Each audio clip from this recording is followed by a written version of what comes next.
Halo semuanya, kembali lagi bersama saya Michael. Di video kali ini kita akan membahas yang namanya staking. Nanti di video ini kita akan membahas tentang kira-kira apa sih itu staking, lalu bagaimana macam-macam tipe-tipe stakingnya gitu ya. Mungkin di video kali ini kita nggak akan terlalu membahas secara tutorialnya, tapi kita lebih membahas secara konsep staking dan beberapa platform untuk staking lah. Jadi ini lebih untuk beginner juga ya. Dan kalau misalnya teman-teman menemukan video ini membantu atau mendapatkan informasi baru, mungkin bisa bantu support channel ini dengan cara like videonya, subscribe ataupun share ya. And thank you semua untuk supportnya. Kita akan langsung masuk aja ke dalam videonya. Staking, apa sih itu staking?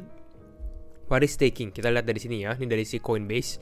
Staking is a way of earning rewards holding certain cryptocurrency is the key takeaway. Jadi kalau misalnya tanya konsep paling simple dari staking, itu lebih ke arah untuk teman-teman stake atau taruh misalnya aset kripto teman-teman gitu ya di satu platform.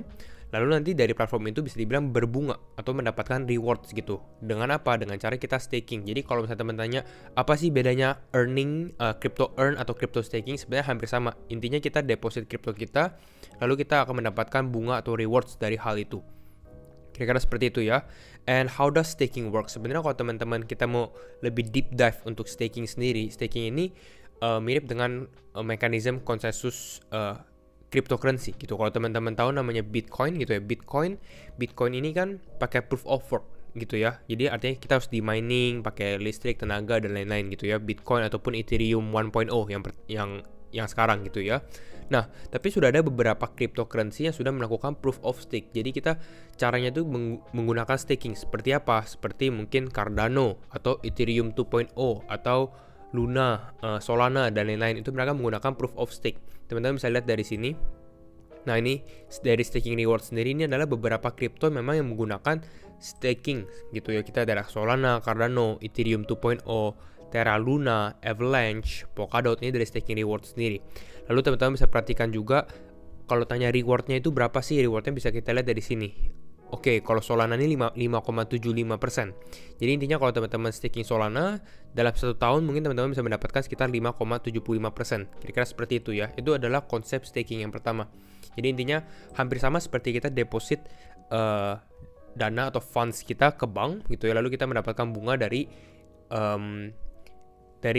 kita punya funds, dari kita punya dana, istilah seperti itu ya. Lalu itu konsep pertama. Lalu sekarang kalau di staking ini ada dua hal yang sangat-sangat umum gitu, yaitu adalah APR dan APY. APR dan APY, dan teman-teman ini harus familiar sekali dengan APR atau APY kalau misalnya mau masuk ke dalam staking. Jadi yang pertama yang akan kita bahas adalah apa sih bedanya APR sama APY. Ini mereka berdua ini nggak sama gitu ya, jadi jangan disamakan. Kalau APR apa? APR adalah annual percentage rate. Artinya apa? Artinya ini adalah annual return expressed as percentage before factoring in compound interest. Jadi ini sebelum masuk compounding interest gitu. Berarti bunga ini dapat dimasukkan lagi, itu kan namanya compounding interest. Jadi APR ini biasanya lebih kecil daripada APY. Sedangkan kalau APY sendiri, APY ini adalah annual percentage yield, dan ini sudah dimasukkan atau udah factor in compound interest. Jadi ini bunga yang kalian dapat ini dimasukkan lagi ke dalam kalian punya initial deposit, istilah seperti itu. Nah, jadi sekarang teman-teman udah familiar dengan konsep APR dan APY.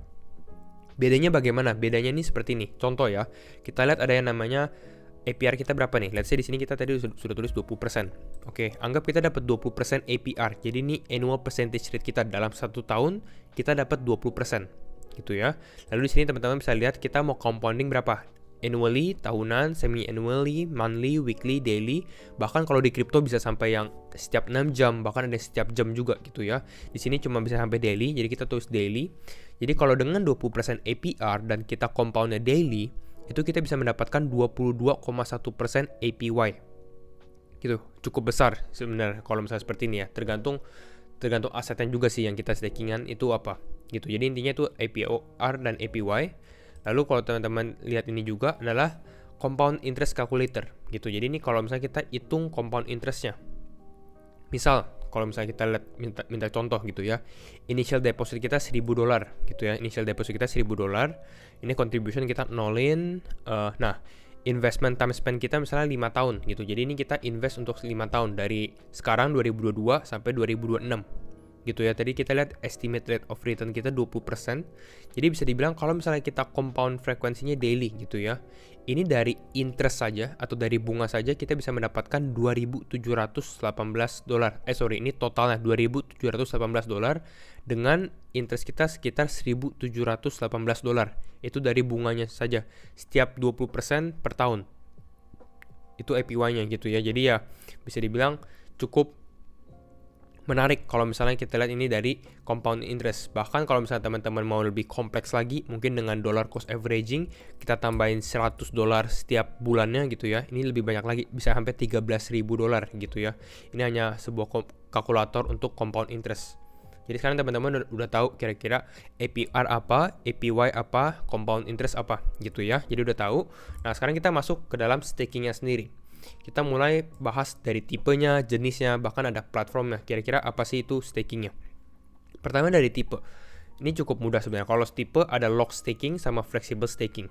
Lock staking artinya aset kripto yang teman-teman masukkan ke dalam suatu platform gitu atau suatu tempat buat staking itu di lock, nggak bisa ditarik lagi gitu. Misalnya lock staking untuk 1 bulan, berarti selama 1 bulan itu nggak bisa ditarik. Kalau misalnya teman-teman mau tarik asetnya, mungkin interestnya nggak dapet, istilahnya seperti itu kalau di lock. Kalau flexible staking itu berarti teman-teman bisa tarik aset teman-teman kapan aja yang kamu mau gitu. Misalnya hari ini staking, besok mau ditarik itu juga nggak apa-apa. Kira-kira seperti itu ya. Lalu ada jenisnya juga, jenis staking gitu ya. Di sini jenis staking ada yang stablecoin. Stablecoin itu lebih ke arah low risk gitu. Kenapa saya taruh stablecoin ini low risk? Karena stablecoin ini kan dia punya value stable. Misalnya USDC, $1 terus gitu ya. Mau tahun depan pun juga bakal $1 lagi. Makanya ini resikonya lebih low. Sedangkan kalau misalnya altcoins atau misalnya Bitcoin pun atau misalnya aset kripto gitu ya, itu lebih ke arah medium risk. Kenapa? Karena harga suatu kripto itu bisa berubah setiap waktunya. Bisa kadang-kadang Bitcoin bisa 36.000, kadang bisa 60.000, kadang bisa 20.000, misalnya seperti itu. Ini medium risk. Lalu yang terakhir ini ada yang namanya liquidity provider atau mungkin liquidity pool. Ini lebih advance sedikit, lebih sedikit kompleks, dan ini high risk gitu ya. Nanti mungkin kita akan bahas sedikit LP. Nah, lalu secara platform bagaimana? Secara platform untuk staking ini paling mudahnya sebenarnya di centralized exchange atau di platform centralized. Mungkin teman-teman bisa lihat exchange teman-teman gitu ya. Coba dicek aja apakah ada. Misalnya kita dari Pintu ini. Pintu kan exchange Indonesia gitu ya, exchange lokal. Dan sekarang dia ada fitur baru Crypto Earn. Jadi ini hampir sama seperti staking. Bahkan dia bilang simpan aset kripto, dapatkan bunga tiap jam gitu ya. Saldonya tidak terkunci. Artinya ini flexible staking yang tadi kita sudah bahas gitu ya. Lalu tapi ini totalnya 4% APY. Jadi kita udah tahu nih, berarti totalnya 4% APY ya. Tadi kita sudah bahas APY itu apa. Lalu yang tinggal dihitung aja. Dia sudah ada stablecoin juga nih, Tether, USDC, ada Doge, Binance, Ethereum, Bitcoin. Jadi bisa tinggal dihitung mau staking berapa. Staking $1.000 gitu. $1.000 berarti dalam 1 tahun bisa dapat $1.040. Dalam 5 tahun nanti dapatnya $1.216 dengan 4% APY. Kira-kira itu. Atau misalnya kita lihat ini Bybit gitu ya. Bybit juga ada fitur stakingnya kan. Nah ini kita lihat nih fitur staking Bybit. Ada flexible staking dan ada stable earnings juga. Kita lihat dari sini, ini ada staking buat beberapa crypto altcoins gitu. Ada XYM dapat 8% APY, dapat Jasmy 7% APY, tapi ini cuma limited time. Jadi setiap exchange sebenarnya programnya itu beda-beda. Teman-teman harus update dan mungkin tahu dulu nih kira-kira exchange apa yang provide staking bunga tertinggi gitu ya, atau yang teman-teman pakai aja. Kita lihat dari sini juga. Di sini dia juga ada top ranking coins. Ini buat yang low risk, high flexibility. Jadi ini fleksibel juga.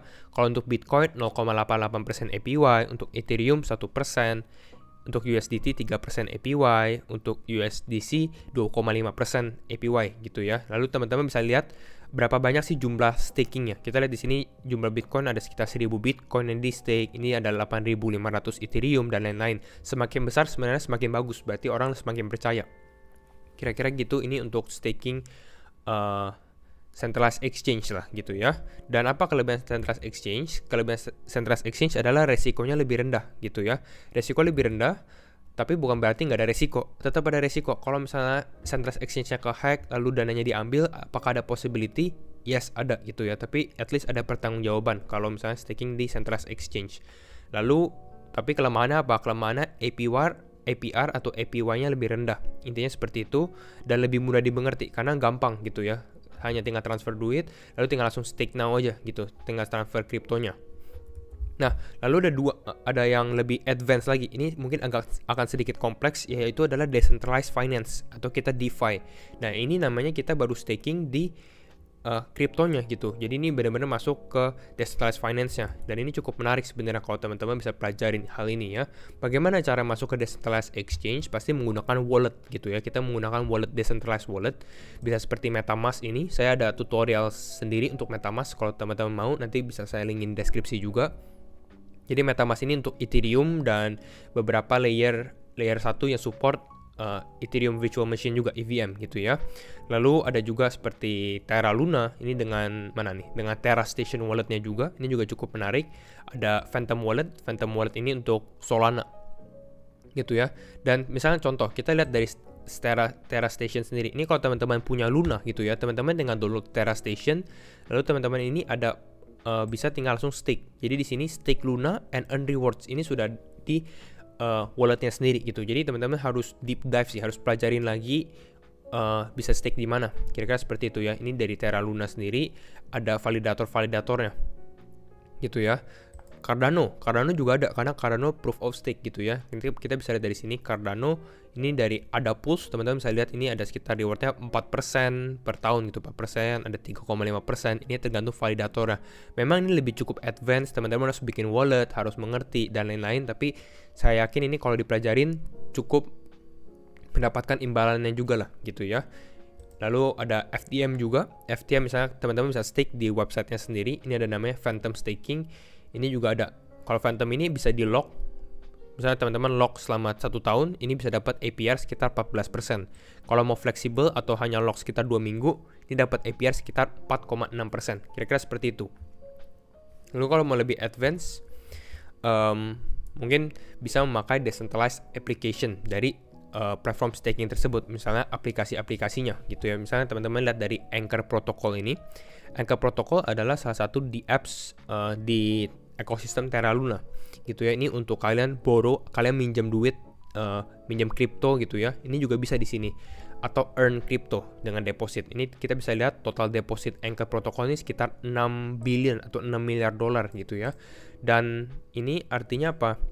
Kode Anchor Protocol ini kita menggunakan UST. UST ini hampir sama seperti stablecoin USDT atau USDC gitu ya. Tapi UST ini untuk di ekosistem Terra Luna, dan APY ini paling besar sih kalau menurut saya di kripto sih untuk stablecoin ya. Dan lumayan aman, tapi ya kembali lagi teman-teman harus menurut saya aman untuk di decentralized finance, istilahnya untuk yang DeFi lah. Jadi kalau dibandingkan dengan yang centralized mungkin lebih aman yang centralized. Tapi untuk sekarang invest with your own risk juga, atau resiko teman-teman sendiri. Ini sekitar 19,48% APY. Atau misalnya teman-teman bisa menggunakan Celsius juga. Celsius ini adalah salah satu platform juga untuk staking. Teman-teman bisa perhatikan ini bisa ada 8,5% untuk stablecoin ataupun untuk cryptocurrency lainnya. Kira-kira seperti itu sih untuk gambaran dari staking sendiri. Nah, tadi ini kita sudah bahas, pasti resikonya lebih tinggi.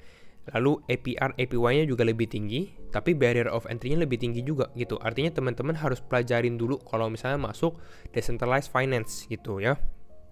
Nah, ini tadi kita bahas mungkin sedikit yang lebih aman gitu ya. Kalau misalnya mau yang lebih advance lagi atau lebih resiko lagi, itu sebenarnya teman-teman bisa lihat dari decentralized application-nya. Misalnya teman-teman lihat dari Yearn Finance, ini adalah salah satu decentralized application yang bisa di Ethereum ataupun di Phantom gitu ya. Ini teman-teman bisa staking, misalnya ini tunggu kita loading. Oke, ini kita tunggu dulu. Nah, ini kita udah loading ya. Kita bisa lihat nih APY-nya cukup besar sekali, bahkan besar sekali, 127%. Untuk EFI Wrap Phantom-nya 69% gitu ya. Tapi ini pasti resikonya juga tinggi ya. Jadi teman-teman harus do your own research juga untuk hal ini. Gitu ya. Nah, bagaimana cara kita tahu di apps apa atau decentralized aplikasi apa yang cukup aman? Itu sebenarnya teman-teman bisa cek dari di DeFi lama. Gitu ya. Di sini kita bisa lihat ada total value lock all chains. Nah, berarti semakin besar total value locknya, harusnya berarti lebih banyak funds yang dikunci di dalam ekosistem tersebut. Berarti harusnya lebih aman. Misalnya Ethereum, ini ada 135 billion atau miliar dolar. Jadi ya cukup besar gitu ya. Ada Terra Luna, ada Binance, ada Phantom. Lalu kalau teman-teman mau lebih menjurus lagi, klik aja misalnya kita klik Phantom gitu ya. Nah ini adalah di apps-nya lagi. Tadi kita bahas Yearn Finance, ini juga sudah ada gitu ya. Lalu kita bisa lihat ada SpookySwap, ada Curve, ada Iron Bank, ada Jace Finance. Nah, di sini nanti baru do your own research. Kira-kira itu dulu sih untuk gambaran staking bagaimana. Memang sedikit kompleks, tapi mungkin kalau teman-teman suka kita bisa lanjut lagi untuk hal-hal yang lebih kompleks. Tadi kita belum sempat bahas yang tentang liquidity provider. Kira-kira itu aja. Semoga teman-teman mendapatkan informasi baru tentang staking. Dan kalau misalnya suka video ini, jangan lupa share videonya, like dan juga subscribe. And see you in the next video. Bye-bye. Thank you for watching.